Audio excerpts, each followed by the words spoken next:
Here's a familiar face. Hey, Jeffrey. Hi. Hey. Yeah, if you choose something popular. Hey, Margo.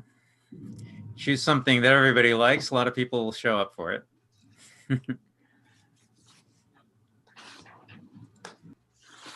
We do less popular stuff. Nobody shows up for it. So that's, I guess, to be expected.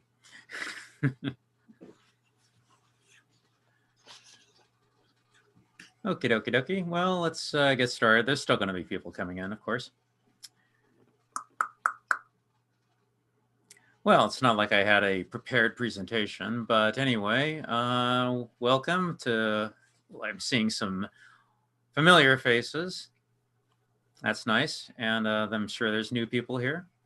So if you are new, very quickly, this is our Friday night Let's Read a Comic meetup. We take a comic that I pick pretty much at random, probably something I want to read or that I've liked, and we'll see what we can talk about.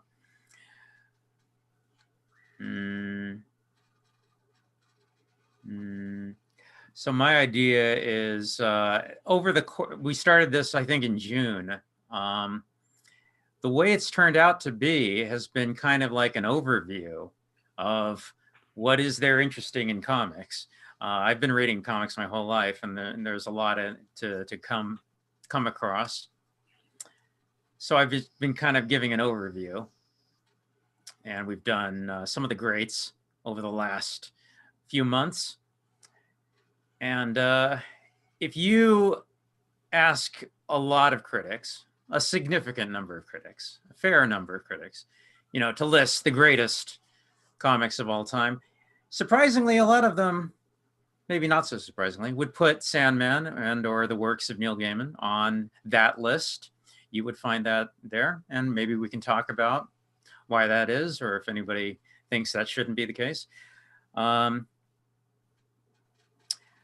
of course, have read it. I read it. The Sandman came out, started actually all the way back in the 80s. 1989, I believe, the first issue was published from DC. Pre-Vertigo. So it's quite a history. I've already read it. It's a good series. We can talk about it in depth if we need to. I think it's well written by Neil Gaiman. We can talk about the history if we wanted to go into it. And I know a lot of people have maybe this is brand new to them, so it'll be interesting to see what anybody wants to say about it.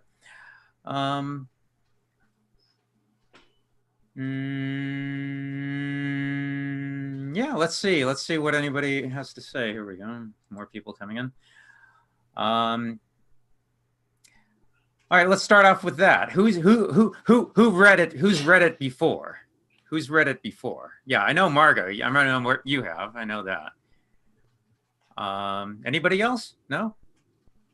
Brand new for me. Okay. It's been on my list for a while, so. I hear you. I see your mouth moving, Kelly, but I don't. Oh.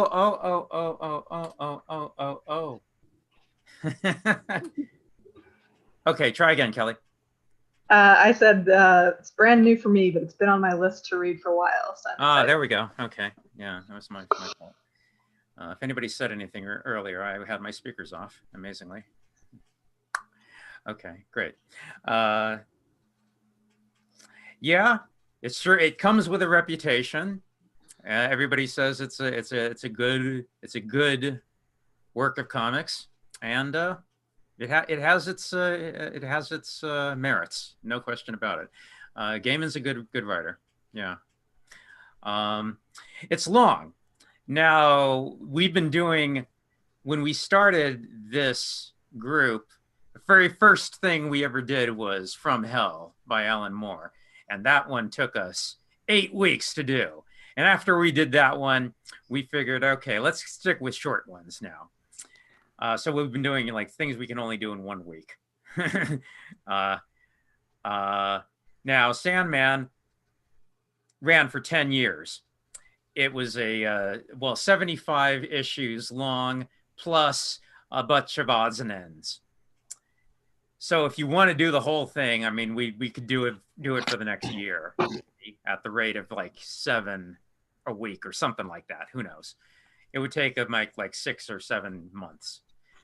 I don't think we're going to do that. So the question is, all right, so what do we do? Well, let's just do it this way. Let's see what happens. Let's do issue number 1 and nothing else, and let's see what our reactions are, and let's see.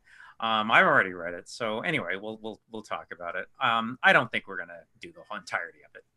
There's lots of other things I would want to do, but anyway, my idea, I think, is if people enjoyed what they read here, then you can go on and read it on your own.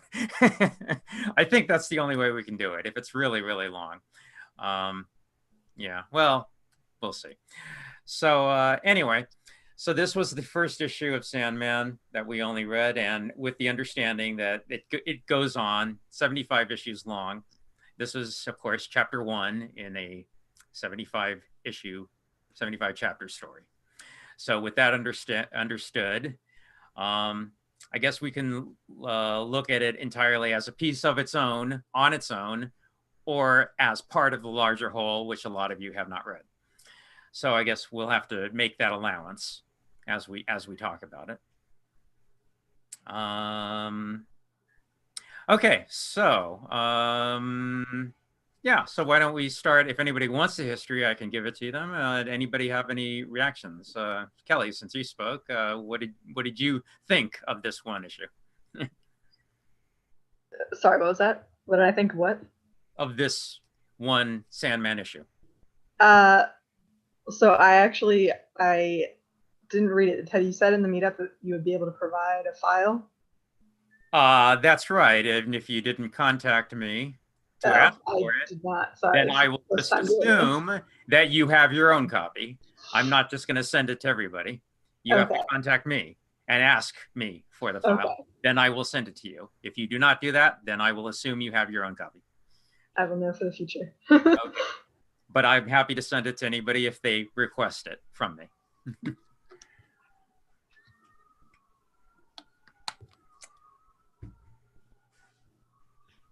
This was Gaiman's first major work in American comics. He's, of course, British, and he'd done some odds and ends here and there in the British industry. And of course, right at that moment, 1989, everybody was coming right off of the heels of Alan Moore, who did a lot of work for DC with Swamp Thing and Watchmen and so on and so on. And at the time, DC was interested in getting a lot more of guys like Alan Moore, which basically meant British people. So, British writers. So they got Gaiman and a few others like Grant Morrison, et cetera, et cetera. So, so a lot of it was Gaiman was coming out of that same tradition, and that Alan Moore had established, of establishing a bit more of a literate quality to the scripting of comics than had previously been enjoyed. Comics had never quite had the reputation of being extraordinarily well written in the decades previous.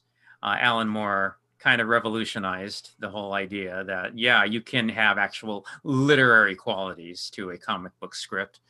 And Gaiman came in right at that moment. I would also point out that Gaiman also was very much, at the time, coming out of the 1980s dark fantasy, gothic horror genre that was big in Britain at that time. A lot of people came out of that, like Clive Barker and Ramsey Campbell, people like that. That was pretty big at the moment, and Gaiman was definitely coming out of that same tradition. He was going in a different direction, but he came at it from an odd angle. But if you do read the first 10 or so issues of Sandman, you can see he's very much hitting that vibe of that gothic horror of the 1980s dark fantasy horror writers of Britain. Very much hitting that same vibe. And that's why a lot of the first 10-ish or so issues of Sandman read the way they read. He's definitely trying to hit that same those same chords. So one thing I think that needs to be said about Sandman, especially these first issues, if you do read these first couple of issues, a little clumsy, a little clumsy. Gaiman was just finding his feet. He was just finding his sea legs. He was just trying to figure out who he was very young at the time. He was like under 25, I think. Something, yeah. He was really young kid. He was just trying to find his way through as a writer, as an artist, trying to figure out which way is up, trying to get his sea legs under him. Experimenting, figuring things out, certainly trying to figure out a way to establish his voice, certainly, and figuring out, how do you write a comic? He started as a journalist, actually, surprisingly. How do you write a comic? How does it work? How did the mechanics of it work? How do you balance the words and the description and the pictures? That takes some time to really get your motor going. So these first couple of issues, there's a little clumsiness to it. You can see him trying. He's a little shaky, but he learns quickly. He sure does. If you read the entire 75 series, if you read it, he sure gets up to speed very quickly, doesn't he? And what he manages to accomplish over the course of the series is really rather remarkable. It's worthwhile, and if you are interested in the history of comics, this is a series worth paying attention to and worth reading. It has its critics. Let's say that. It's not universally beloved. But the point I'm making is the writing does get better. The writing gets a lot better. It gets a lot better and fairly quickly. So it's a little tough to go through if you just start at the very beginning and read the first 6, 7 or sure issues. You might start getting put off and go, what is this? What? Why is this so great? What's so? Okay, don't worry. Just keep going. It gets better. And for that matter, so does the artwork. The artwork for this issue was by Sam Keith, another guy. Also, at that time, was not a huge popular star. In fact, I don't think he had ever done any mainstream, meaning Marvel or DC, comics work to that point. I don't think so. I'd have to check, but I think this was his first. And he was also a young kid and also trying to figure out his way, how to do everything. And the art, okay, Sam Keith, not, okay, it is what it is, but and I think I read an interview with him where he said he got the idea that he was Jimi Hendrix in the Beatles. It's just the wrong match. It's just the wrong match. They're not clicking together. They needed to go apart, and so they did. Keith did not last more than 4 issues, and he went on his way, and of course went on his way to much greater things. Of course, he went on to the Max and many other things that were much more suited to him and to much greater effect. And his art improved much more as the years went by.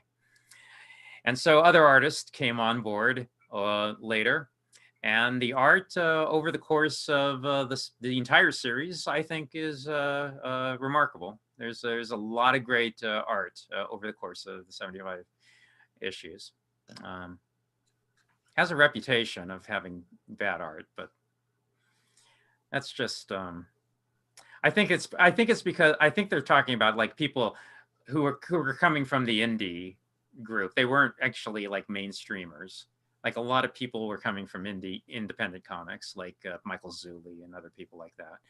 That most mainstream readers are not familiar with, and so they don't kind of vibe to that. I think that's mostly why that reputation comes about. But anyway, the writing improves quickly, the art improves quickly. So keep that in mind if you do continue. So that being said, taking this one issue alone by itself, I think you can see what Gaiman is going for. You can see he's trying to create a mood, trying to create a that kind of British, kind of a fable-ish, kind of a like a Twilight Zone episode of establishing this tale.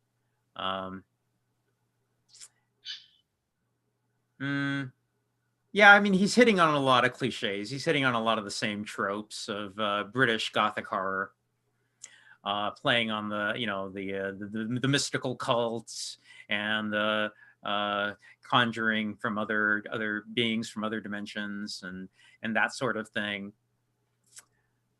Mm-hmm. So he's kind of relying on them as crutches, I would say. I would think that the original, more creative tone is to come, and he drops a lot of the cliches. He still plays on them, but he gradually graduates into his own directions on things. Let's do that.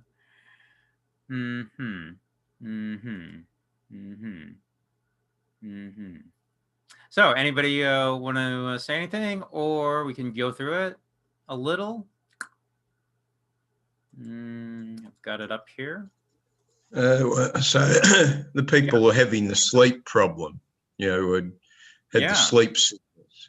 Now, I wasn't quite sure, how did that work? So the Sandman is taken out of the ethers into Crowley's dungeon, and it's only certain people who suffer from the sleep sickness. Yeah. Now, see, that was real. That was real. That was a real thing in reality. Yeah. Oh, okay. When did that happen? Of 1916. I think there's a Wikipedia article on it. Let me see if I can find that. That was actually real. Yeah. Let's see about this. Let's look in that. That'll be interesting. Encephalitis lethargica. Yeah, let's take a moment on this one. Here's an article, Neurology Live. The encephalitis lethargica epidemic of 1916 to 1930 is estimated to have affected at least 500,000 people in Europe and still remains a mystery. Yeah, this was an actual thing. People just fell asleep and just didn't wake up from 1916 to 1930. 1 million people. The disease is documented to have spread throughout the world to afflict hundreds of thousands more. The cause of the strange illness still remains a mystery to today. Yeah, it was a worldwide outbreak. This was real. Yeah, this wasn't something he come up with. Hate HTML pages that just jump like that. Oliver Sacks, I think wrote about it. Okay, some of them responded to L-Dopa for medication for Parkinson's disease. Okay. Okay. Here we go. Here's the Wikipedia article. Sleeping sickness, first described in 1917, attacks the brain, leaving victims in a statue-like condition, speechless and motionless. Yeah, 5 million people were affected, a third of whom died. Huh. Yeah. No, he did not. Yeah, this was not created by Gaiman. This was real. So clearly, the point he was trying for in this story is he was taking this real thing that actually did happen Oh, you and got coming up with a Jung as well. fantastical explanation for it.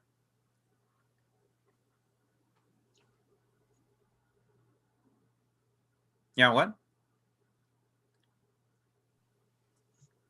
Oh, Jung as well. Jung had all his nightmare visions just prior to World War One, so it's a major figure. So there must have been some pretty bad occult work going on just before World War One. Well, I mean, it's like Jack the Ripper. If you don't know for sure, you can come up with any your own theory, like we remember with From Hell, and no one can say you're wrong. Yeah, well, Jung had all these crazy nightmares, which he drew illustrations of, and something just as World War One was about to start or something. Another crazy theory related to that is you can induce Parkinson's by an impurity of methamphetamine. So a lot of people got it that way. So maybe this was impure synthetic chemistry of when they were still making drugs from coal tar. Yeah, maybe. Yeah. I think it was impure heroin. They had a synthetic type of heroin that caused severe Parkinson's disease. Yeah. So Gaiman had. Sorry. First heroin, first marketed as a safe, non addictive form of morphine. Yeah. So Gaiman clearly had read about this and had learned about it, and of course, there's no real explanation. So he used that as a springboard, as a jumping off point for his story, to realize let's see if I can write an interesting story about this. So he comes up with this theory, the idea that the character that he created, Morpheus, the Dream Lord, was captured in 1916, and that triggered this sleepy sickness. But anyway, I mean, he goes on to deal with other details of the plot. But that was the interesting jumping off point for him. Well, it's also interesting to note that Gaiman, as a writer, in his tradition as a writer, weaves in a lot of history and a lot of mythology and a lot of reference to past mythology and past history and in almost all of his works. Like I mean, other than maybe Neverwhere doesn't have very many mythology type stuff, but and Graveyard Book has a little, but not very much. But he really embraces the past, and he likes to explore those with modern eyes and kind of put a modern spin on it. And Sandman does that frequently and throughout the entire series. And I really like that about this series. Not so much in the first 7 or 8 books, but after a while he really starts delving into some really fun explorations of mythology and the whole Orpheus slant and all the fun stuff that he does. So I'm a huge Gaiman fan, outside of just the comic books, but Sandman was how I got introduced to Gaiman in the first place. And I read them. I picked up every issue as it was coming out. I couldn't wait to get the next issue.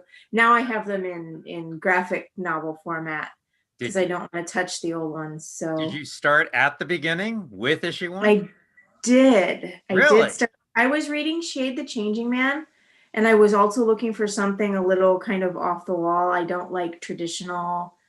I mean, I like traditional comic books, but I really like the kind of wonky, slanted, not off the shelf. You're not going to find it in the nickel and dime store type of comic.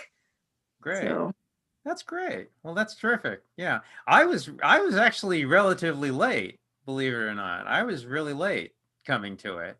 By the time I started like really actually reading it, I think it was in its mid 50s.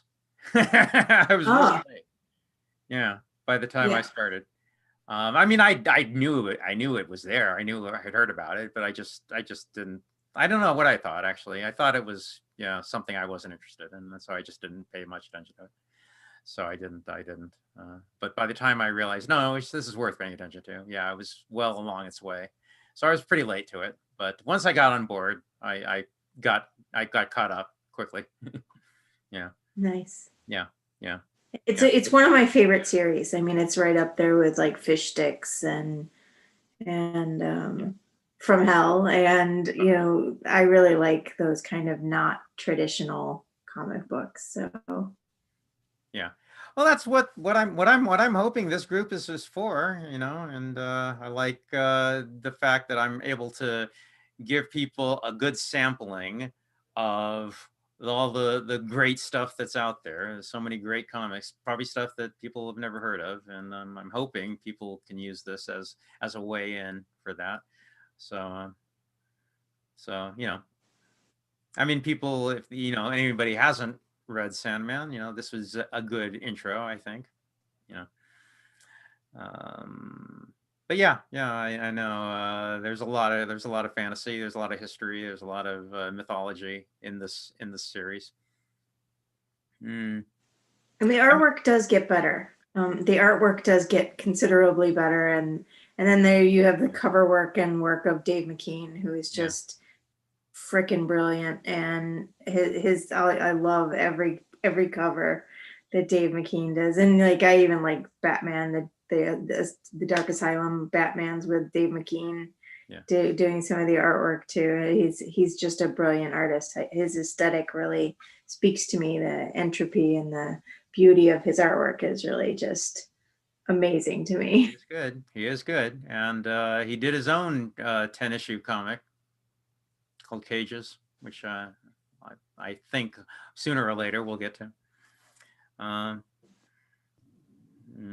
forgot what I was going to say. And I like in the beginning of Sandman, at least my edition says something to the effect of, "I'm glad it didn't become what I thought it was going to become. It became something a lot more." And you get to see how people can grow over time. That's the process. That's the process. Dig in and see what happens. That's the artistic process. You never know. You just got to start, and it evolves, it grows, it becomes something different, and that's part of the joy of art, isn't it? That's you can never predict ahead of time. I would not mind it if a majority of people wanted to do the entire series.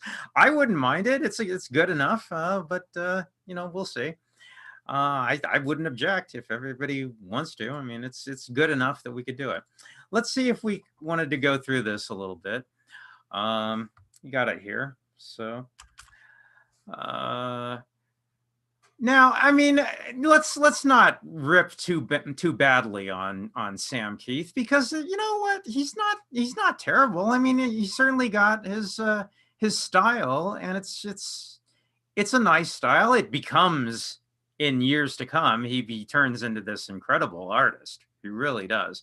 But even here in his early days, I mean, this is really quite pretty work. I mean, nice line work. I mean, it's really good, really good. I mean, it establishes a mood. Good. He's a good character, portrait, renderer. And I mean, he does everything he needs to do. And this is ink on paper, not back in 1989. Yes, it had to be, right? Yeah. Yeah. And the design of all this, that Sam Keith loves to do. If you see Sam Keith's other work, you see he loves doing these little noodly designs. Everything here. I mean, it's nice. It's rough. It's like it's young, and he eventually evolves into it. But I mean, there's some charm here. There really is. So it's not it's not right to just bust him for not being what he would become. And yeah, I mean, this is like one of those whatever, Outer Limits, tales or something like that. You establish this British environment of a British secluded village where this cult is operating. So he's playing on the cliches here. And establishing some characters that we're going to follow here.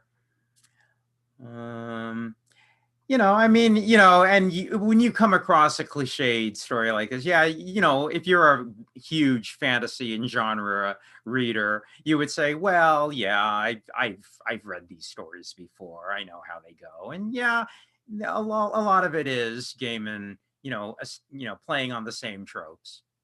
Okay, let's give that to him. But it's not so much playing with the tropes. It's how you use them. It's how you present them. What you do with them.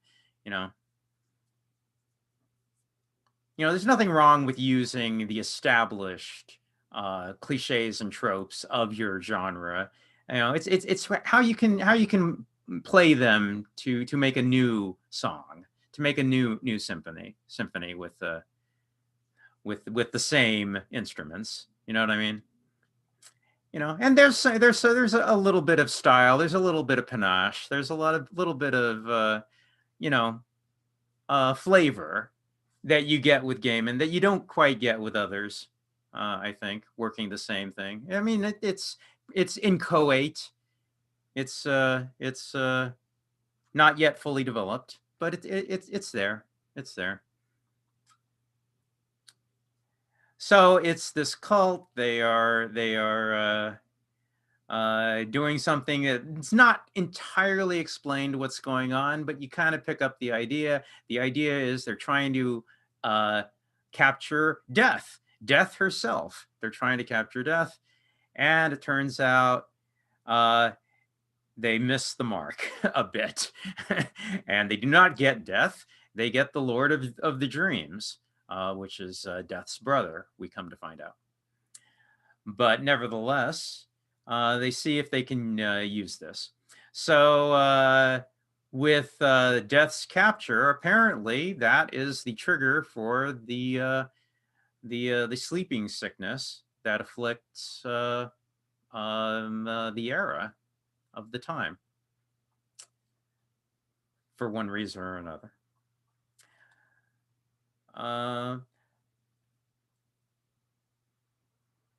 Yeah, I think it's a little clumsy. It's not viscerally impactful if you look at it as a work of comics horror. It's not up there with Alan Moore or Steve Bissette or something that can really affect you, or even someone like the later British authors like Jamie Delano, who can really do horror really well in comics form. But I mean, he's learning. He'll get there. It's a little cliche. There's kind of like a remove to it. You don't get the emotion of it, is what I'm saying. You don't get the impact. But he goes through it.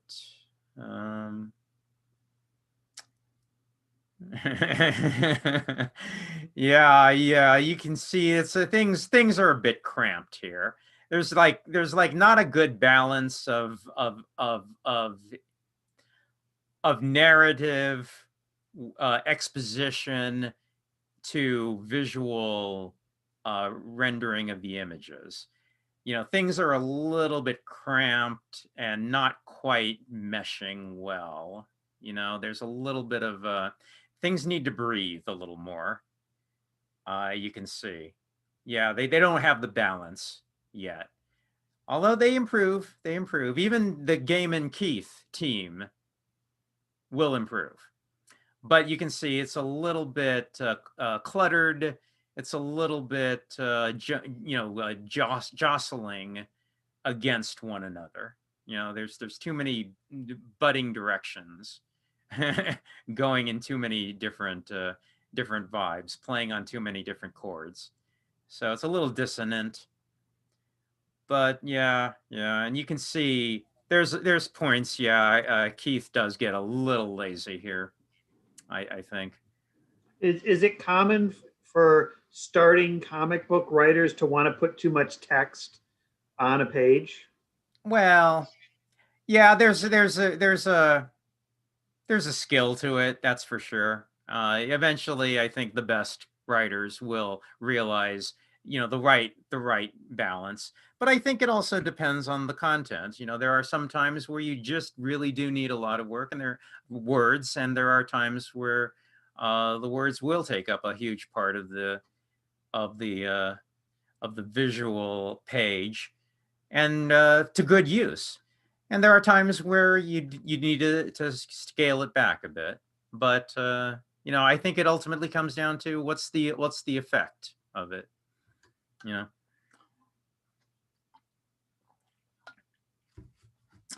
I think as a general rule, you want to think, yeah, it's better to show and not tell. But yeah, even I think even for what this is, for the narrative, I think too many panels for the page. Things need to breathe a little more.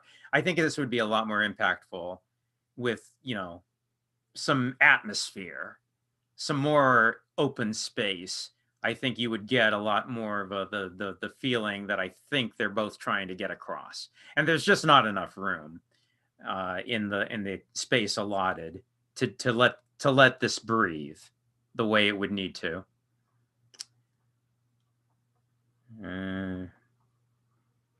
There's the first Sandman of DC Comics. This is all set in the same DC Comics universe as the rest of all of them, with Superman and Batman and Wonder Woman. Believe it or not, this is in the same continuity. This is in the same universe, and we can talk about whether or not that was a good idea or a bad idea.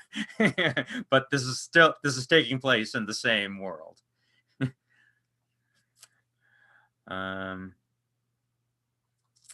Yeah, you can see, if they had another run at this, this you could tell there could be some improvement here, both in scripting and in the artwork. And here's our first look at the Dream Lord right now, and that's certainly quite an impression. One wonders how that people thought of that when they first saw him. All the way back then at the time.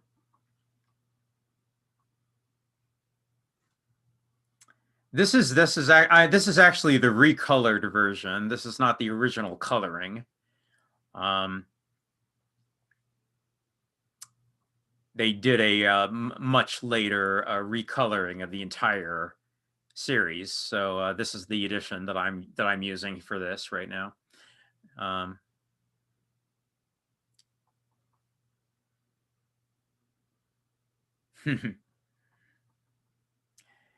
And suddenly, what I find jarring about this artwork is that it feels like it feels very piecemeal in places. Like it feels like some of it's very 70s, some of it's very Victorian, some of it's it seems to be jumping around a bit too much, because it like some of it's very 80s style comics, some of it's very like 50s style comics. It's like they needed to pick something and go with it, instead of like kind of fluxing all over the place, and kind of it made it less cohesive to me artwork wise. So literally it works, but if you're not reading it like a book, if you're looking at the pictures like you do with a comic, it feels a little jarring, and a little like there's some bifurcation between the art. Like you can tell that there's a separation between the artist and there's not good communication between Gaiman and Keith at this point, Yeah. on what the cohesive idea is supposed to be for this comic. Yeah. I don't know whether this is the case, but I wonder if that was, and it's been a while. I have read about the early days and Gaiman writing this and what he was after, but it's been a long time since I've looked at any of that, so I could be completely off. But I'm curious about whether that disjointed style that you're noticing, Margot, is actually partly intentional, or at least an effort towards capturing how disjointed the sort of the time frame is. Like Dream does, he like jumps around, right? I mean, that is kind of the point of the entire series, is that there is and a lot of people complain about that. They say it's hard to follow because he's going everywhere in time. And in here we get, and again, like setting aside sort of the typical expected sort of getting your feet wet, sort of figuring things out sort of things, I wonder if maybe this was an early effort to sort of capture stylistically and visually that sense of jumping through time, or representing different time periods. That's a thought. I don't know if that tracks, or if Gaiman has ever written about that, or if anyone else who's more informed might know something. But that could be one way to look at sort of the well, very clearly, Keith is playing with different media here in these two panels, and some of the dream sequences of the book. Yeah, there's different media here. I mean, this looks like I don't know what looks like, even crayon, even. But I don't know if that's watercolor or not. But it's definitely a different medium from pen and ink. So I mean, he's experimenting at different points, clearly. Yeah, so I mean that had to have been in their mind. I mean, just from the evidence here.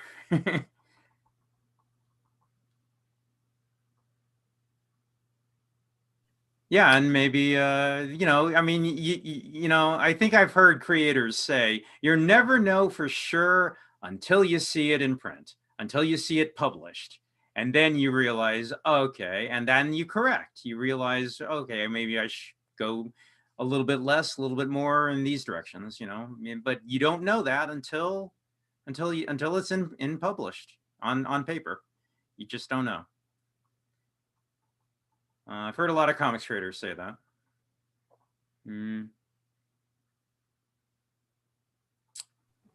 Do comics always start with the words, or do they start with the images? Well, isn't that an interesting question? I say that because the world of opera starts with the words. It starts with the vibrato. Sure. Then you get the music. Sure. Well, to put it in one sentence, Jeffrey, the answer is there is no one answer. But I guess you said usually, didn't you? Okay. Well, the true answer is that every team kind of does. I mean, there's no standard. There's no established standard. It's not like plays, or it's not like movies or television where there is an industry standard and you have to do it according to the way the industry wants it to be. Otherwise, your screenplay is not going to get produced. If it's not, you can't just create a new style. Comics aren't like that. There's no industry standard. You can write a script however you want to write a script. And over the history of comics, many creators or teams and even many individuals have done it all sorts of different ways, and have done it many, many different ways. I would say usually, yeah, it starts with the writer sitting at home typing out a script. That would be usually the way, but not exclusively. Lots of other people do it differently. Even many different writers will, the same writer will do it differently depending on the book, depending on the company, depending on the artist that they individually are working with. If they know a different artist likes to work a different way, they'll work a different way. Some artists have their own requirements of what they will accept from a scripter. Some artists do not work with full script. Not many these days, but back in the 70s, some artists didn't. They didn't do full script. The early Marvel comics were not fully scripted. There was a plot outline from the writer and the artist collaborators, and they collaborated on the plot, and then the artist would draw the pages based on the plot outline, and then the scripter would then get the finished artwork and then dialogue and put the captions in after the artwork was drawn. That's one way to do it. Any possible configuration you could imagine, somebody somewhere at some time has probably done it in terms of creating a comic. Sometimes some writers sketch out their own little thumbnails, even the ones that can't draw themselves. They'll do little stick figures of what they think the page should look like, and sometimes that's the only script that they come up with. There are writers who do that. So there's no one answer to that question, Jeff. But you know what? I kind of like it that way. I kind of think that's one of the reasons why this is such a great medium. It's such a creative medium, because you can do it however way that it gets you good results.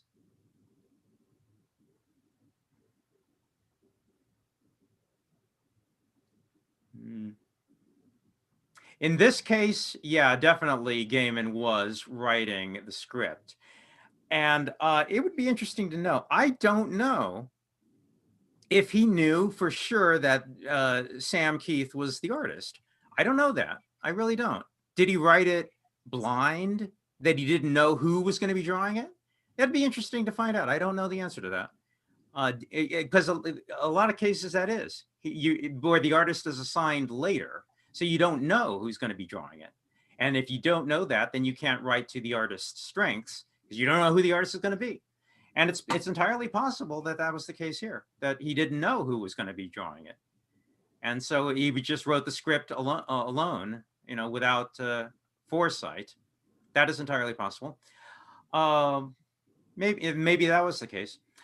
I would like to say, try to imagine what it would be like if some British artist had drawn this, like Sam Keith's American, but if a British artist, like from 2000 AD, somebody along the, like Ian Gibson or somebody along those lines, had drawn this, I kind of get the impression that might have worked a little bit better. I think Gaiman was still kind of writing in that British comics industry mode, if you know what I mean. If you read British comics of the 1980s, they all kind of have that same flavor, that, like 2000 AD, those kinds of comics. And this kind of feels like coming out of that same pool, So I kind of, if you can kind of, use your imagination and imagine what it would have been like if this had been drawn in that same style,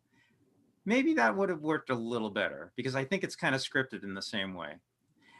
None of you probably have the slightest idea what I'm talking about. Only I go that deep into these comics history. But anyway, do you think that the British people, maybe in the 80s, were looking up to Aleister Crowley as a figure that was part of the Age of Empire? Because I don't know, I think there's a theme, the theme of occultism, and I'm putting in Crowley there. And maybe that's reading too much into the text. Yeah, well, not anymore than I don't think anybody ever. There's actually a reference to Crowley in the first few pages of this, and it's actually, I feel like a lot of this is very tongue in cheek. So Jeffrey, I think you're right. I think there's a nod towards some of that sort of hero worship of Crowley going on at the time that perhaps Gaiman was commenting on, because early on, I think it's within like the first few pages where the guy says something like, what was it? Like, that'll show Aleister. And so he refers to him as Aleister. And it's only one reference, but it's there, right? And so it makes it clear that is perhaps what he's nodding to. And In a way, I we don't go. know. I feel like there's a lot of serious issues being addressed here, but in a lot of ways, it's very tongue in cheek. It's meant to be somewhat comical. Like it's meant to be a bit like, sort of poking fun at a lot of those circles, is my reading. Yeah, I don't know. there we go. After tonight, I like to see Alistair and his friends try to make fun of me, or said with a British accent, which I'm Right. not going to attempt. Yeah. Yeah. Well, yeah. I mean, Aleister Crowley's certainly the figure, isn't he? To hit on if you're going to be doing anything like in this area. Yeah. Yeah. You just got to make a knot at least, because if you don't, everybody else will. So. It also tracks at the time period. It establishes, right? It was like pre sort of World War One, when the sleepy sickness was happening. So it establishes that sort of the beginning of this story arc as well. Yeah. And that's just one of many, probably more than I'm even aware of references throughout his work. I'm actually curious for those of you who have read it. And again, for me, it's been a while.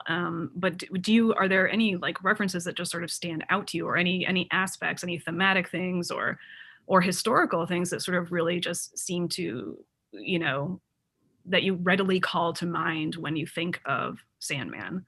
I'm just always curious about what people's sort of the entirety takeaways of Sandman, or just this issue? What, yeah. This issue was fine since we're just sticking to this. Right. But certainly if people want to go beyond that, if they're more familiar. I don't know if anyone has thoughts about this.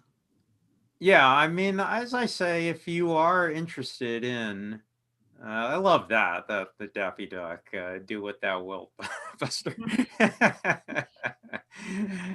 Yeah, I gotta laugh at that one. Yeah, if you are interested in comics, yeah, this is up there. This is worth paying attention to, and I hope, yeah, if you do want to become comics literate in the great works, this is worth the time investment of catching the entire series. I think it is. Yeah.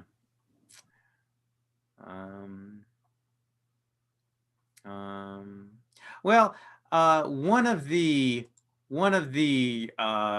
themes I think trying to come across through this issue, and I think you come across that with a lot of horror, I think, is well, just the pig-headed, dunder-headed, stubbornness of these characters.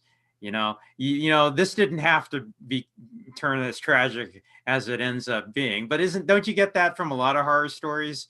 Just like human frailties. Don't go into the basement. Bad idea. Yeah.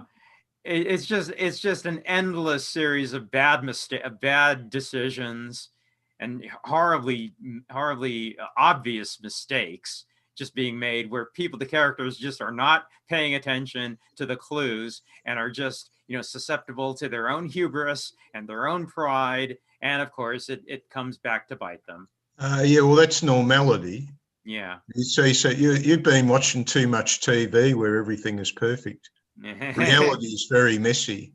And actually, I would say that's one of the striking things, how people go along with their self-confirming light about reality, and they don't look for clues in what's around them. There can be a lead, something that might interest them, and they just tend to walk past it. There's some interesting information there, but bang, oh no, it's not on the board. I'm not going to look at the information that's in the fluff on the floor near the wall. It has to be on the board. Okay? No, just look at something. Oh, that's a bit strange. That's a bit different. That might be a whole clue as to what things are about. Oh, no, I won't bother. It's got to be on the board. That's where the teacher got me to put my attention. Yeah. Yeah, just Just we're creatures of habit, or we're creatures of momentum at the very least. You know, we just go on along the path that's been laid out with us, and we don't bother questioning. All right, well, should we? What's coming up ahead? Whoa, wow, you know, just go on with blinders. And yeah, that's kind of like the march of history, isn't it? The folly of fools in power. There are things I like about this. I do like the way Sam Keith caricatures just ordinary people. I mean, it's kind of cartoony. It's on the cartoony side. It's a bit, yeah, it's a little indebted to Harvey Kurtzman.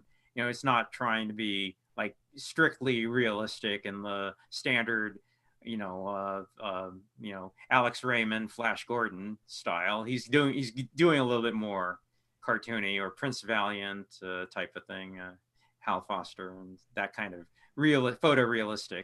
He's not going for that at all. This is a little bit more cartoony. We studied that 2 weeks ago, remember? And there's little touches here and there. Like I love the blackening out of the mouth on Morpheus. I think that's really effective. Yeah. Okay, so let's get through this. It's my little avatar there. And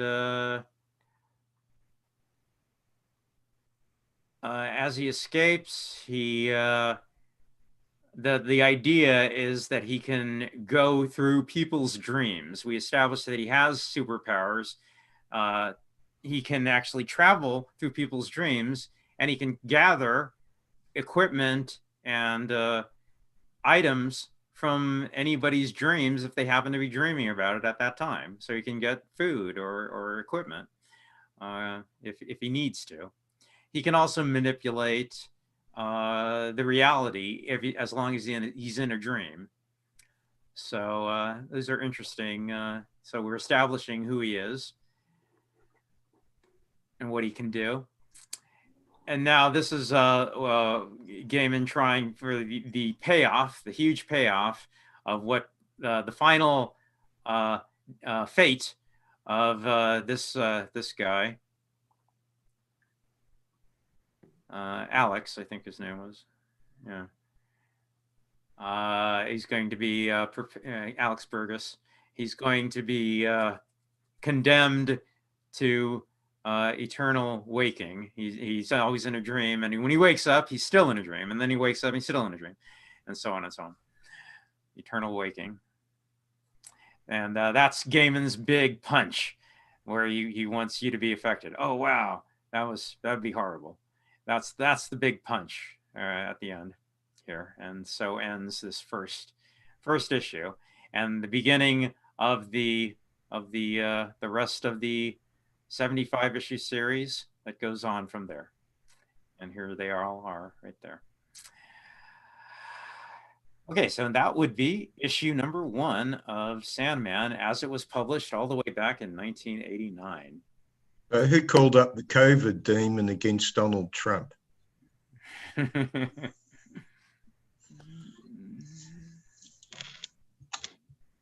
I will say I went and downloaded a copy from my library and read it while you were talking. And I agree with a lot of what you're saying about the artwork, but I have to say I really enjoyed how you just start to get hints of what the world's all about and like the relationships between like the greater powers or whatever, like how he's Death's younger brother. Like that's really cool.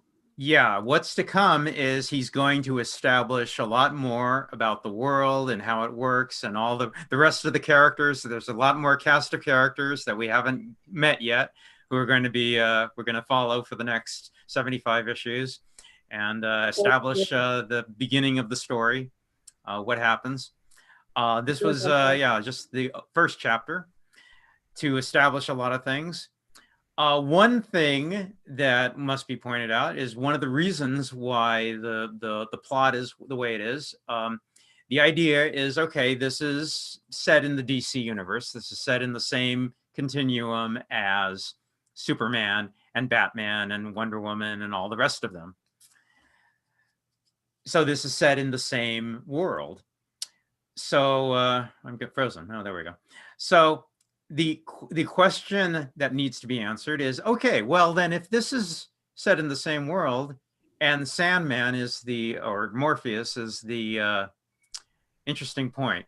Sandman is the name of the comic. Sandman is the title of the comic. The character is named Morpheus. Keep that in mind. Sandman is the title of the comic. The character's name is Morpheus, the Dream Lord. Just keep that in mind. So if Morpheus, the Dream Lord, exists in the universe, then why haven't we seen him? Where has he been? Why hasn't he been around? We would have seen him by now. We've been having adventures in this universe and this world for since the 30s. So where's he been? So this was an explanation for why he hasn't been around. He was trapped in a box for the entire 80 years or so. So that's the explanation why we haven't seen him before. He was just trapped. He couldn't take his place as the Lord of the Dreaming, and which is why we never see him. And later on, we are going to meet the rest of the characters, and we know that he is the brother of Death, and there are others, and one of which has been met before. There was a character by the name of Destiny, which was an old character from a Superman comic, actually, from I think the 70s. But anyway, so if we've seen Death, we've seen Destiny. So Dream was the one that we hadn't seen before, and this was Gaiman trying to explain, why hasn't he been around? Where's he been? Well, this is the explanation for that. So that's always an interesting way to come up with a creative solution to a plot problem that you need to explain.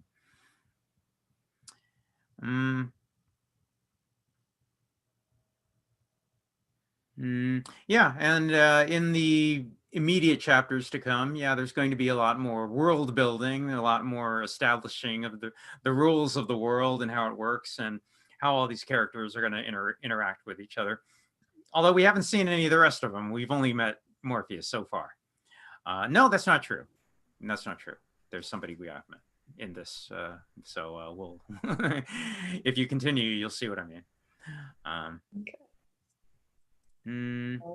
Yeah, and as I say, the writing gets a lot better very quickly, and so does the art. Gets a lot better. And this is a remarkable comic. I feel like you did a good job of not dumping too much on you, like sort of having a very small world to start off with, like giving you just enough to really grab your interest so that you want to learn more. Yeah, and it has a very good reputation of being a very, very critically acclaimed and highly praised comic. Not universally beloved, no, but it a lot of critics think it's good stuff. I'm trying to think of having read and really enjoyed American Gods, and trying to think, how do you tell a story with a novel, and how do you tell a similar story or a different story with a comic book, and what can you do in a comic book that you can't do in a novel? I know these are my own thoughts. If you guys had any thoughts on that, I'd appreciate it. Yeah, that's true. That's true. I always say, a lot of people say, it's a different medium. I mean, it's not reading a novel or a short story with pictures, and it's not looking at a series of independent pictures that may have a narrative strung between them. It's its own thing.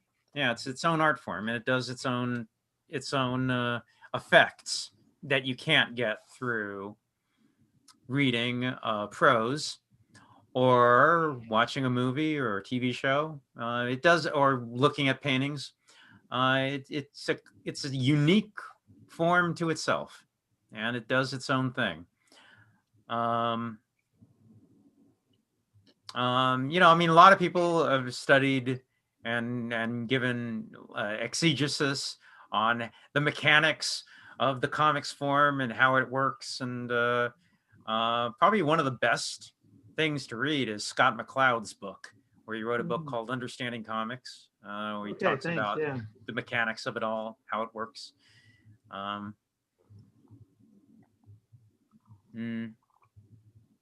I noticed, particularly at one point in my life, when I was probably about 7 years old, I was getting mesmeric sort of influences from certain pictures. I'd say there was a picture of a stamp. My mother had a stamp with a Russian icebreaker on it and had the dark sky background.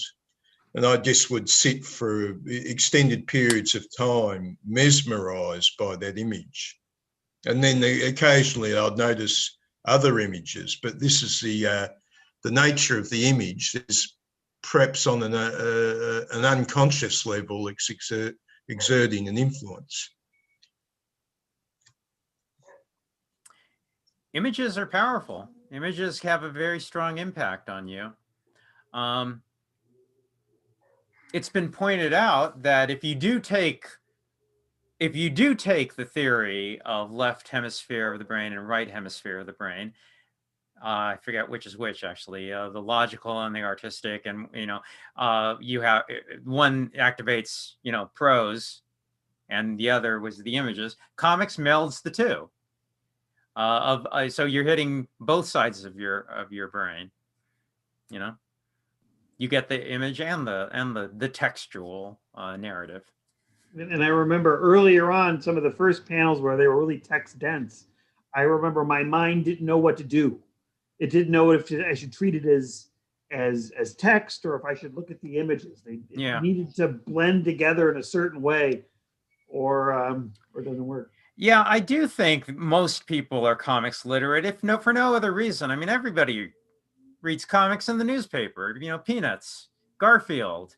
I mean, people read those. You have no problem. Everybody loves Calvin and Hobbes, and I mean, you have no problem reading that. So, I mean, a comic is just a longer version of a comic strip. So it shouldn't be that difficult to become comics literate. You hear people say, "I don't know how to." Which way do you? What? Come on. I mean, if you can read Garfield, you can read a comic book.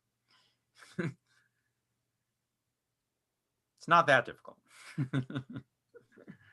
Yeah, but I see that when you go through them, you tend to look at a page and give a bullet point or so of the plot summary, as opposed to going through the narrative. You sort of get a feeling from looking at them what they're doing. Yeah. As opposed to. Yeah, I think the riches of comics, traditionally have been much more heavier of a good artwork than ever, at least in America, than ever was the writing. But that changed, I think, in the 80s with a lot of the influx of very literate British writers who wrote comics at a very much higher literate level than I think we ever saw before, at least in America. And so I think now I would say,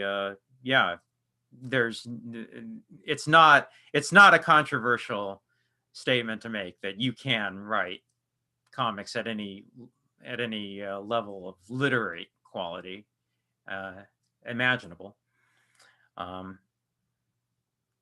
Certainly today with this in the new renaissance of television and movies, I think there's a lot of comics that are written equally as well as television.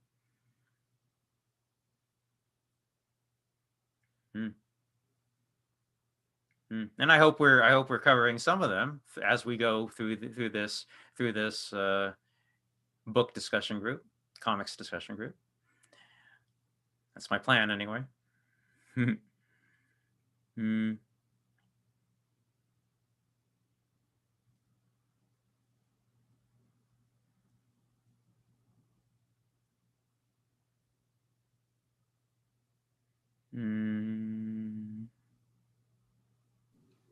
So Yeah, the Walking Dead comics come to mind when I'm thinking of, how well, the comics are amazing. The Walking Dead, if you've never read them, they're actually quite brilliant and just as equally um, amazing as the TV series is. So there is a way of kind of, addressing in comic form just as well as you're doing it in TV form. So it's kind of neat. Like I really enjoy the 80s comics where they started to introduce like Tapping the Vein, Clive Barker's Tapping the Vein, and this Sandman series. And I really like that introduction, Alan Moore and all the British writers that have started. And I think it started a tradition that didn't exist as much in comics, but prior to that, they were kind of dime store comics, like there was generally, I mean, comics have always been amazing and interesting, but the stories didn't go as eloquently and maybe as prosaic as the 80s started to introduce. And I think it's kind of amazing what that did and the impact it still has ongoing. I mean, Spawn had a really fantastic story. Like the stories really started to develop in a really interesting way. I think starting in the 80s was kind of a introduction of melding literature with comic medium that really works for a lot of people, and it brought a lot of people into reading more literature as literature as well. I think it affected both ways, and it introduced some people who just read literature into the comic book world and understanding that comics can portray beautiful stories just as much as just the words on a page. So it's really kind of fascinating, and that's what drew me to Sandman in a big way was just that it was so, the words are so beautiful. Like Gaiman has such a way of putting things down on paper. Now, I don't like the first couple of issues because I really don't like Sam Keith's art. It doesn't speak to me, and I can't say why it doesn't speak to me, but it doesn't feel meshed with Gaiman's kind of aesthetic very much. And so I guess it irks me a little bit when I look at it. Like there's something nagging at me, like something, the pieces just don't fit together right for me. And then in the later issues, it really starts to flow in a different way, and it's amazing. So anyway, I'm rambling. I appreciate what you said, Mark. I was actually just looking through some of the later issues, and it does get a lot more streamlined. So I can see what you're saying. But I also really appreciate what you were saying about sort of the melding of literature and comics that was happening during the 80s. And this is stuff that I don't know. I'm not nearly as much of an expert on comics as all of you are. I like Sandman.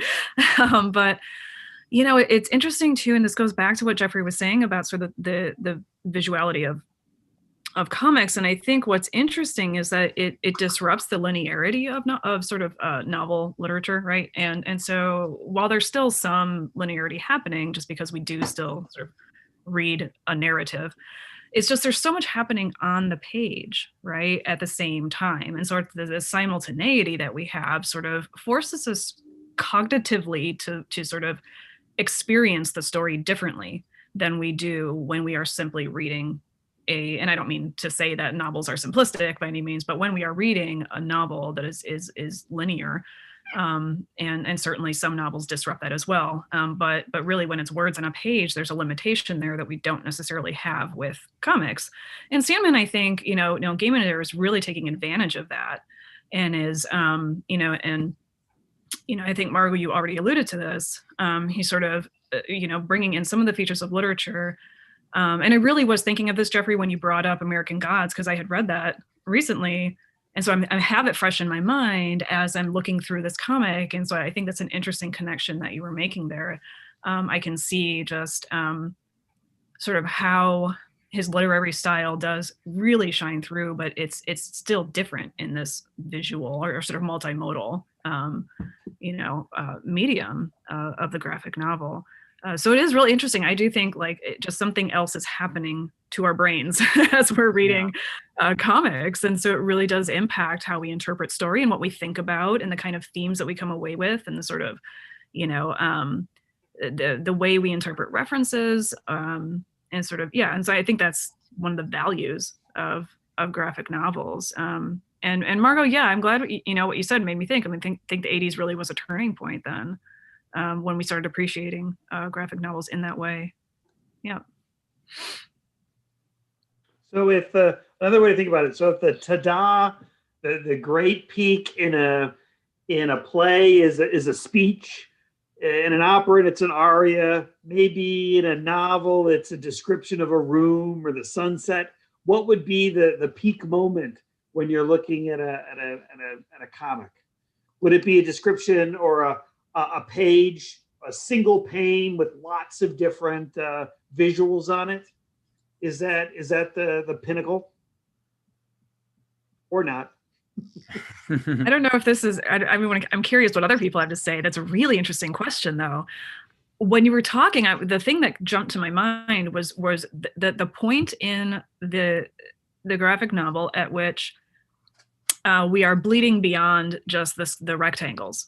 Right. It always comes somewhere. And sometimes it happens early, sometimes it's late. And so I don't know if it's necessarily like a single spot, but, and I do. And for this reason, I think perhaps maybe the later issues of Sandman really are stronger visually, just because I see more of this happening maybe. But where we might have a rectangle, but then the whole background of the page, illustrates something, right? A concept, an idea, something else happening, and the way that communicates perhaps time or memory or whatever it is, right? And so it's that juxtaposition happening, but where we don't necessarily just have, very well-defined rectangles on a page, but maybe we bleed beyond those or, cross over, like, where it's 2 pages, where an image, crosses one page onto the other. So yeah, that would be one for me. I don't know what others My think about. instinct was to say not necessarily a very busy page. So I feel like most pages are a series of small images that like help create the narrative. But then the big moment is when it's more of a singular image or a big moment that really focuses your attention on like, and I think what you were saying, Jessica, about how it like bleeds beyond the rectangle sort of ties into this, that like it doesn't come a series of things that you like, your attention moves a lot. It's like your attention really gets grabbed by like sort of one moment. Yeah, that's a really good point, actually, where you have to stop for a moment. You're no longer, so your eyes aren't moving around as quickly. So what you're saying is when there's a page that has like a single image or maybe just 2, you slow down for a moment. Oh, that's a really good point, actually. Yeah, I've always called that the pause. Like there's a pace in most comic books that goes along there, and there are different scenes and different things happening, but there's like a specific pace. And I've noticed this across a lot of different comics. But there's this moment all of a sudden where the pace kind of just takes a moment and it pauses for you to let you kind of sink your teeth into what you've already been through. And then something comes after. But there's like this, it's almost like in poetry, when somebody puts a dash at the end of a line, they're saying, pause for a moment and think about what was said. And then it goes forward from there. So I find that in most comic books, I find that in the last, it's never the last page. It's always like 3 or 4 pages before the last page. There's always this pause. And then they wrap up the rest of it, or they wrap up or start the next beginning story. They kind of thread it through. But like there's that moment where you're just like, huh. And then it goes forward. But I've noticed that in almost every comic I've ever read that's been good, there's been that kind of moment, that pause that makes you kind of digest what story has been told to you and what you're visually taking in for a moment. I think Automatic Kafka really did that in a brilliant way too. when we read that. So that's my opinion. One moment in this issue of Sandman that sort of was like, that was that first glimpse that you caught of his face. And it was like sort of like at the bottom of the page, and like, Yeah. that's what jumps to mind for this. Yeah, it's real subtle. Like it's not necessarily like the big reveal. It's this subtle pause. And it's just really, I've always found that fascinating about comic books, is the way that the artist and the writer kind of do that to you, kind of make you think for a second and rethink what you've already read, even though you've already digested some of it.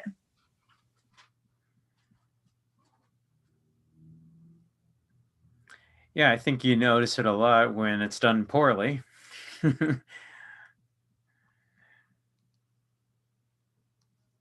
I can think of a lot of comics where, you know, they pace it wrong, and you get a lot of stuff crammed in the last like 4 pages, and you realize, oh, they didn't plan ahead. I've read a lot of comics like that.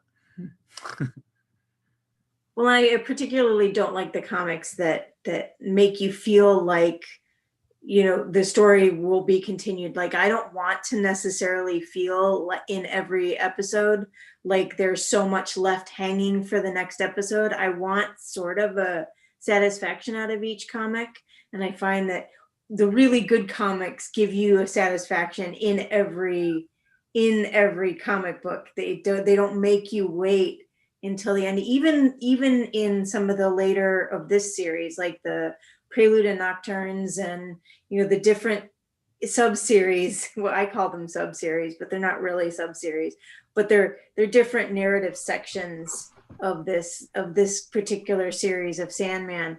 I find that even in those, they don't kind of leave you hanging. There's no like cliffhanger, you know, make you really, you know, have to pick up the next episode. It's more gentle than that, and it's more of, I'm just going to tell you a story. And these people, the ones that are really good comic book writers, I think, are the really good storytellers who can kind of wrap it up in one and not make you feel like you've got to rush out and get the next one, because, you know, your life will end if you don't. You know, I find that irritating when I have like, oh, to be continued at the end of I find that irritating in TV shows too, though. I don't like 2-part TV shows. Like, just give me 2 hours straight through. If you're going to write something like that needs 2 hours, write the whole thing through. Don't make me wait a week.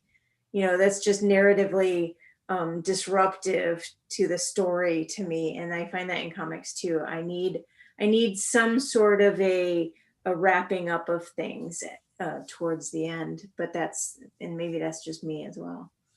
But Gaiman does that really brilliantly in this Sandman series. He really he makes it flow in a way that doesn't feel rushed or expectant or jarring in any way.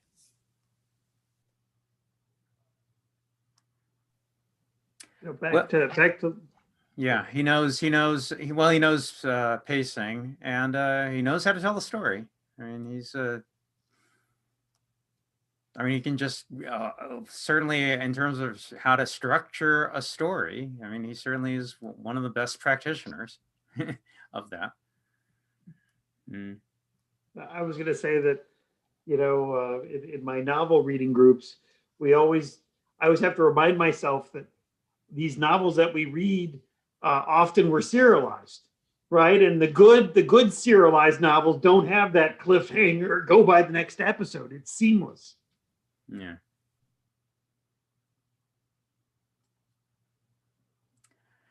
Yeah, I mean, I can think of some of the great comics that I just could never imagine how you could do them in any other way. I mean, some of the greatest comics that I know of, I can't think of how it would be better if it were a movie or an animated movie or a prose novel, prose short story.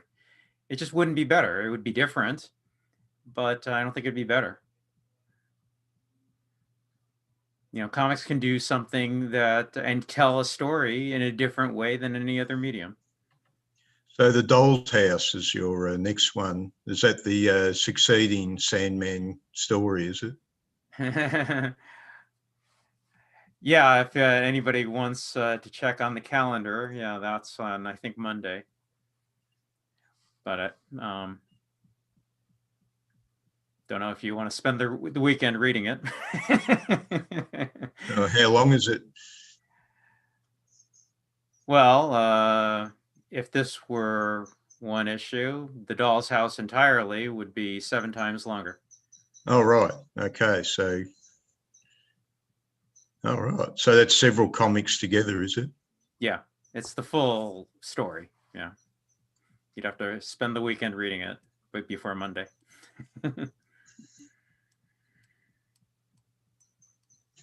Yeah, I don't know who all here has come from which group. Everybody here is from a different group, but if you're not, I have a lot of different events are happening that are probably not on your group. So if you like, you're invited to join the group that I put in the chat, everybody. It's called the Comics and Animation Group. And there's a lot more comics and other science fiction novels and genre stuff and movies that are happening that are probably not on the calendar on your group. So if you like, you can join that one because there's a lot more comics and movies and TV genre, science fiction, fantasy, etc. stuff going on there. Don't worry about the location. It's all online, so it doesn't matter. Yeah, I meant to make more of these Friday meetings, but my community studio was trying to make room for COVID and social distancing and all that kind of stuff. So my schedule got shifted and I had open studios on Friday night. So I wasn't able to make a lot of the Friday night meetings, but I don't have that this coming session. So I will make more of these for sure. Great. Yeah, I mean, I think that's one of the benefits of a book discussion group is actually the opportunity to read things that you would not ordinarily read. You wouldn't on your own just ordinarily choose something that would be out of your purview. And this is an opportunity to expand in that way. You know, I because of all the other groups, I realized, okay, I would have never read this on my own, but I'm glad I did now. So that's, I think, one of the benefits of having a book discussion group. Yeah. One of the things that at least I miss about going to bookstores. Yeah. You just get to see other people reading books or see other books. Yeah, I would have just overlooked this, or it just wouldn't have occurred to me that I might have liked this. But now I have to read it if I want to participate in the group. So, and I still might not like it, but at least, you know, it's still fun to talk about anyway. So this is kind of a naive question. How is comic books from different cultures or different countries different? So if we were to read Japanese comic books, would they be a lot different than the ones that we're reading? Would they have different themes or different references or different styles? Sorry, I'm completely ignorant. I don't know. Natalia, any chance you want to answer that? You don't have to. The chat bubbles, they go beyond the panel. That's what I remember. Oh, there's that. Yeah. Because there's the one Sandman, it's inside the panel, yeah. So I think that's the visible difference. Yeah, there's an enormous difference, of course, you know. Oh, and they really emphasize close-up shots to get that really dramatic effect, you know, in the story. Yeah. Yes, there's to answer the question directly, Jeff. Yes, there's enormous difference. That's the answer to your question. Enormous difference. Enormous, huge. The comics industries in other countries, particularly Asia, but also Europe, you know, are just extraordinarily different. And in Asia and Europe, those industries are enormous, enormous. I mean, certainly, in terms of monetary value, the comics industries in Asia and Europe are much, much, much larger by several magnitudes than anything in North America.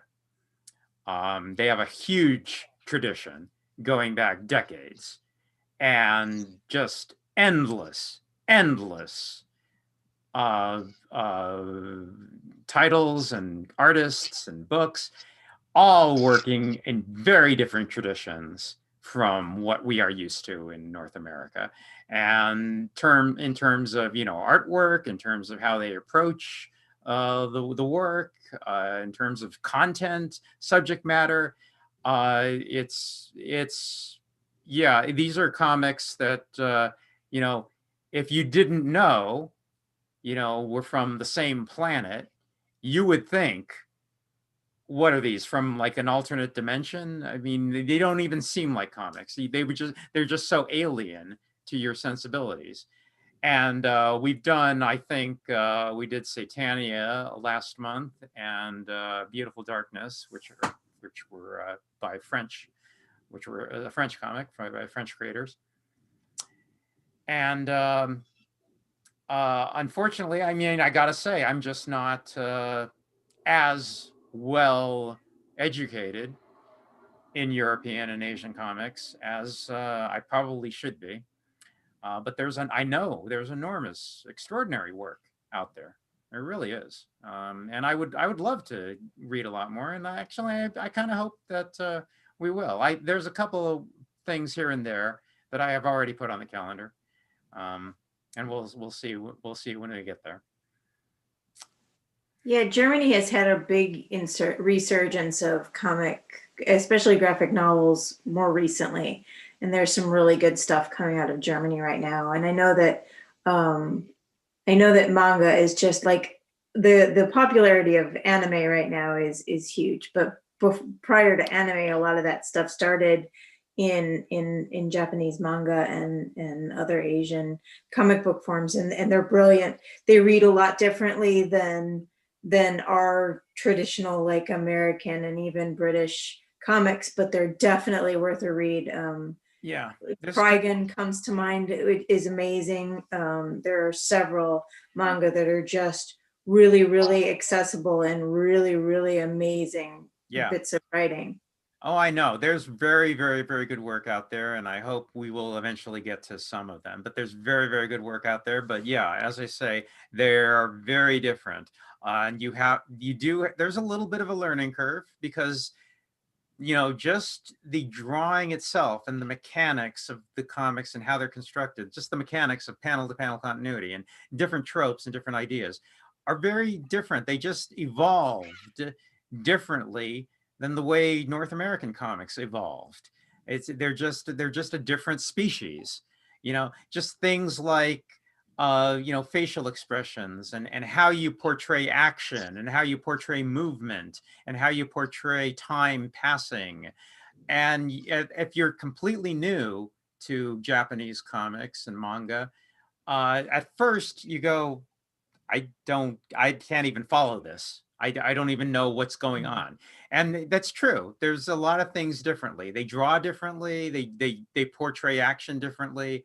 They portray movement differently. They have different ideas about what lines are supposed to represent and how, you know, facial features happen. I mean, things like, you know, like things like you would think just are normal everyday human emotions, like anger, sadness, happiness. You know, you think you know that. Well, you think you know that in a North American context, in a Western context.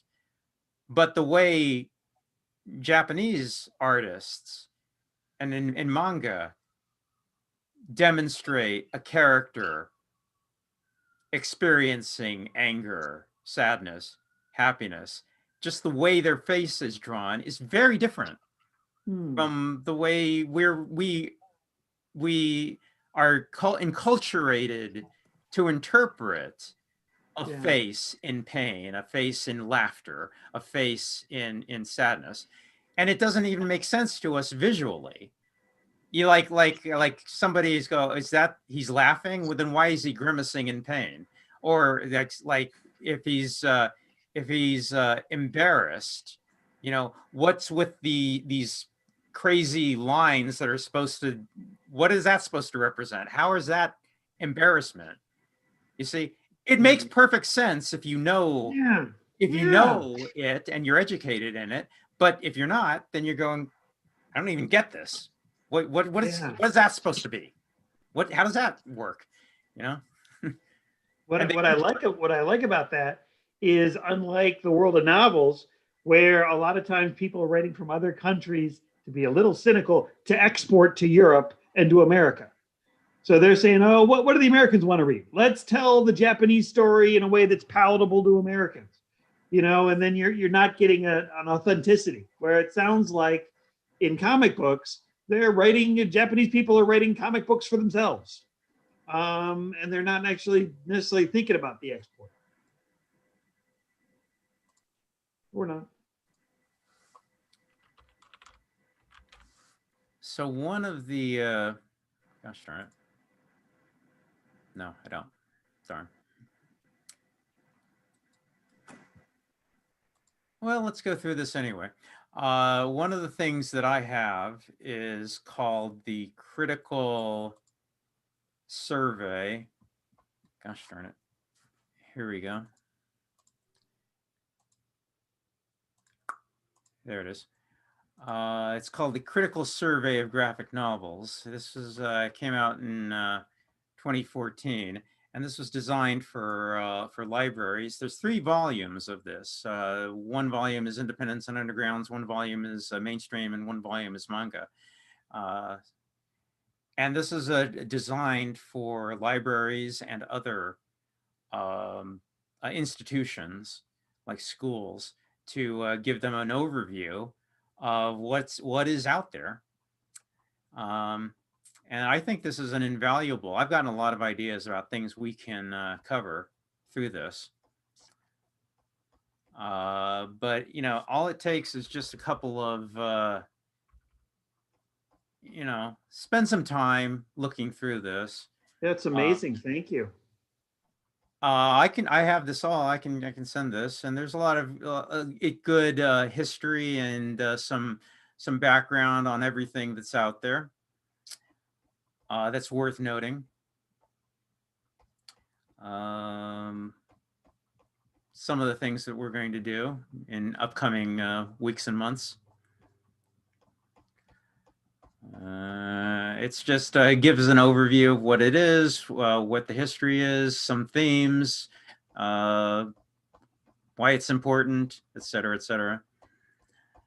Let's see, it's in alphabetical order, so.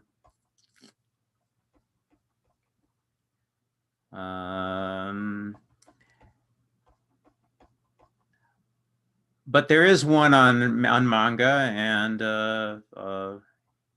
Japanese and Chinese and other Asian comics.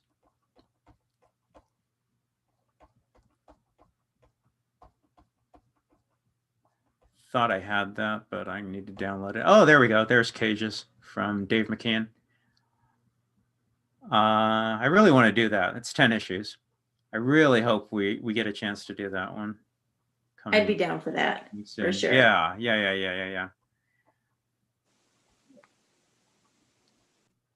Let me see. No, I don't. Wait, do I?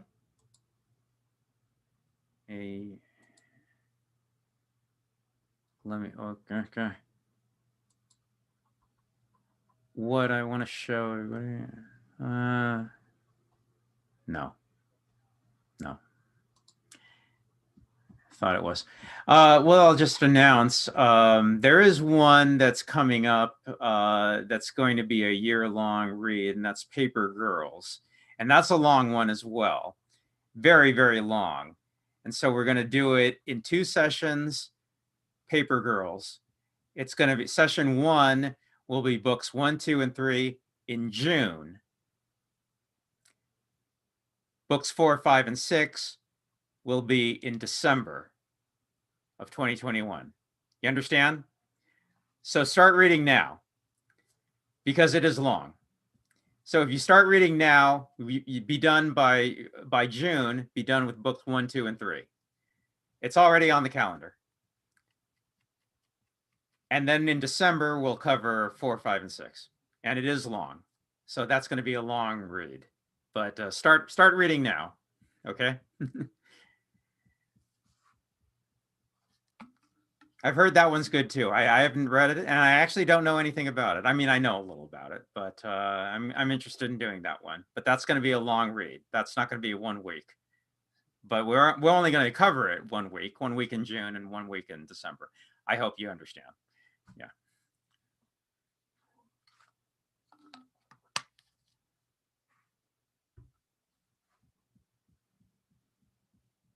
Yeah, let me see if I can find it on the calendar.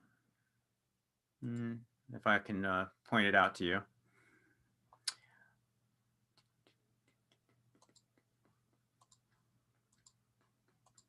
And I've said this before. I take suggestions. If anybody has something they've always wanted to cover, yeah, let me know. Let me know something you've always been interested in. Let me know. Be happy to cover it. Now, next Friday is, of course, Christmas. I'm assuming nobody wants to meet then. I'm just assuming. I'd be happy to. Just let me know. I'll put something on. But anyway, then Contract with God, one of the classics, Will Eisner. A couple other stuff. Oh, I don't have everything on this calendar. Oh well, I'll put it up later. The one I'm thinking of. Oh, but I'm pointing it out because it's not going to be on our Friday. It's going to be on Tuesday. That's Paper Girls right there. Tuesday the 8th. I'll admit, no, it's not my group. It's this other group, but you still want to read this and you still want to participate. So that'll be 4:30 Eastern time on June the 8th, volumes 1, 2, and 3 of Paper Girls. And then 4, 5, and 6 on December. And it is long, so you could probably do 1 chapter a week and you'll be fine. I've heard good things about this. I've heard it's a good series. So that's it for that. It's been critically acclaimed, and everybody says, yeah, it's great.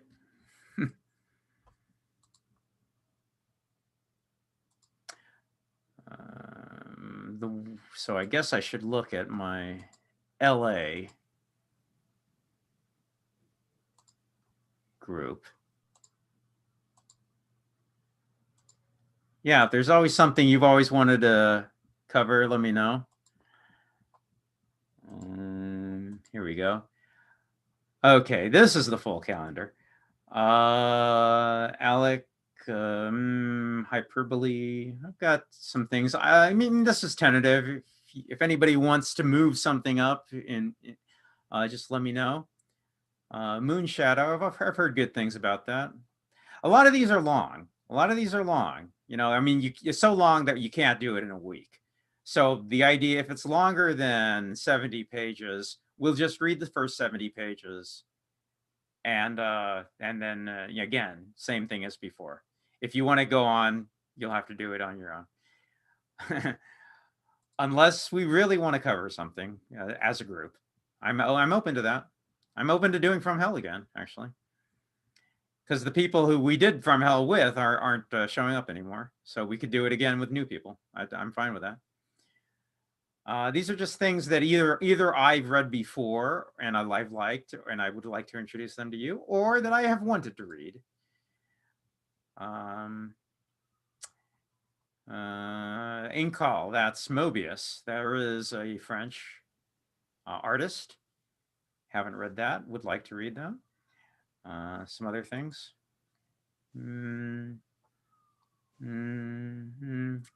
Yeah. So there's a lot coming up. Hope everybody here sticks around, and if you can. because I'm going to enjoy covering all these. I've been reading comics my whole life, and I think it's a beautiful medium, and I love talking about it. Have you done Tapping the Vein? No, that sounds familiar. Who was that? Clive Barker. It's Clive Barker's one of the Clive Barker sets of novels that isn't Hellraiser. The one that isn't Hellraiser or Nightbreed. It's called Tapping the Vein. It's based on some of the comics are based on his books of blood, and Right.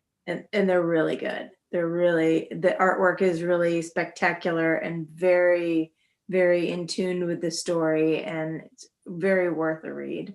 Okay, interesting. Yeah. There was a time when I was paying a lot more attention to Clive Barker. I haven't been paying attention to him in a long time, so I'm not sure what he's been up to. Well, he's been ill. He got I know very that. sick. So Yeah, I know that. Yeah. But I mean artistically.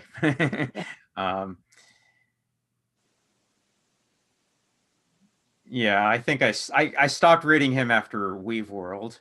That was a long time ago. I know that. But no, he did a comic. He did a comic like back in 2013. The Next Testament.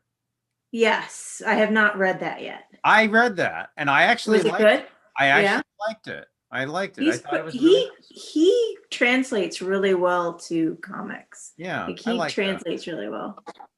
Yeah, The Next Testament. He wrote it. I mean, he wrote the script for it, and it wasn't an adaptation. He wrote the script, and I liked that. Yeah, it was like his old form. Yeah. Yeah, nice. Mm-hmm. Did you get all the way through Weird World? I know it is long. It's incredibly long. I did. I got all the way through it. There were some portions that were it's just longer than it needs to be. So long. Yes. That book is longer than it needs to be. Yes, it is. Yes, it is. Yeah. I did not get through a Magica. No, me either. I did not get through a Magica.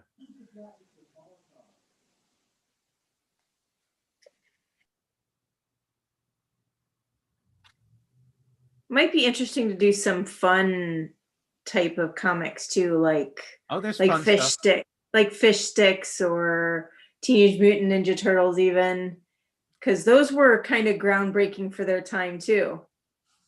Really, if you think about the time that Teenage Mutant Ninja Turtles came out, it was really kind of a brilliantly written series that was caught everybody unexpectedly, and it's not for children. Like, it wasn't originally written for children, so it's actually really good. Well, yeah, I remember. Yeah, you mean the original? Yeah. Okay. Yeah. Yeah. You know, I don't have any objections. I wouldn't mind. Yeah. Yeah, we'll see.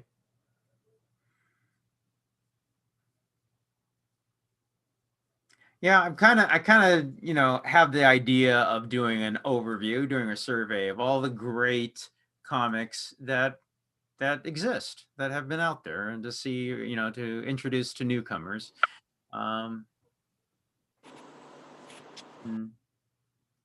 Because there's so much undeserved obscurity for the great comics of the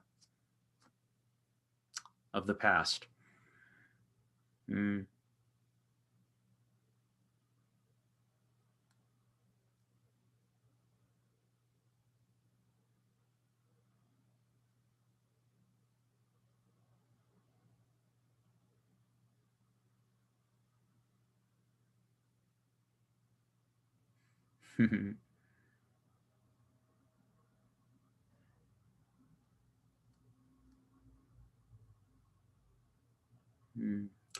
Well, people seem to be dropping out.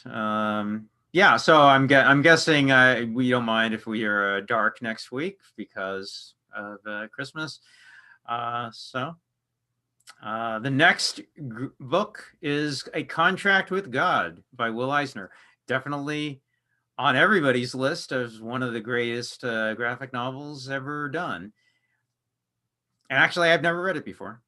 And often cited as one of the first. Came out in 1978. And it's debatable whether it was the first or not. But yeah, I hope to see a lot of people coming back for that one. And if you need a copy, just let me know. I need a copy. Either that or I go down to Barnes and Noble tomorrow. Or Amazon. Amazon. I could do Amazon. Well, yeah, I mean, you got 14 days. Okay, excellent. Can we get a? But yeah, just let me know, and I'll message me through the meetup Can we?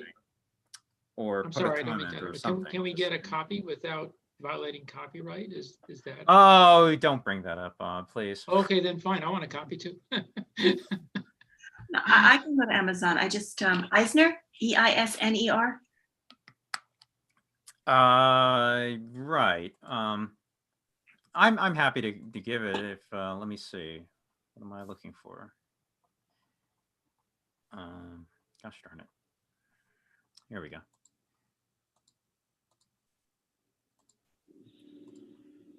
Here we go. There it is. Contract with God. So that 14 days. My goodness. Next new year, January 1st. 14 days away. How about that? Doesn't feel like it, does it? In 2 weeks, we'll be in 2021. How about that? It took forever. Well, seems like it, and also seems like, yeah. A Contract with God, and definitely cited as one of the all-time greatest. So let's see if it is, or let's see what we think of it. Yeah. Glad to see some returning faces, and glad to see new faces. Always here. Yeah. Well, my battery's gone. I gotta see you next week or 2 Okay, weeks. thanks for being here, Eva. Yeah, and I guess this is as good a time to wrap up as any. If anybody has any final comments. So thanks for being here, everyone. I'm glad this was an enjoyable discussion. Thanks again, David. All right, we'll see everybody, I hope, next time. Okay, bye everyone. Bye.